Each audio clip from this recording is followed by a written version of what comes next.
Oglasio se portparol Ministarstva odbrane Rusije general-major Igor Konašenkov. Njegovo najnovije saopštenje glasi: Oružane snage Ruske federacije nastavljaju specijalnu vojnu operaciju u Ukrajini. Visoko preciznim raketama vazdušnog baziranja vazdušno-kosmičkih snaga Rusije uništeno je 5 komadnih mesta, kao i 29 područja koncentracije ljudstva i vojne tehnike oružanih snaga Ukrajine.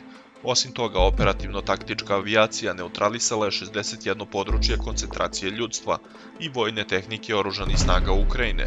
Ukupno je u vazdušnim udarima uništeno više od 140 neprijateljskih vojnika, kao i 9 tenkova i borbenih vozila pešadije, baterija višecevnih raketnih sistema BM-21 Grad, 6 artiljerijskih oruđa i 13 vozila različitih namena oružanih snaga Ukrajine i jedan protivvazdušni raketni sistem OSA-AKM. Ruski PVO sistemi oborili su jedan avion Suhoi 25 ukrajinskog ratnog vazduhoplovstva u regionu Sergejevke, Donjecke Narodne Republike i jedan helikopter Mi-8 u Harkovskoj oblasti.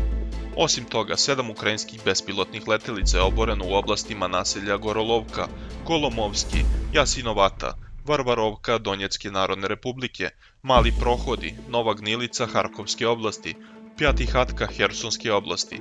Takođe u oblastima naselja Mala Kamiševaha i Kamenka, Harkovska oblast, presretnute su 2 ukrajinske rakete višecevnog raketnog sistema Smerč.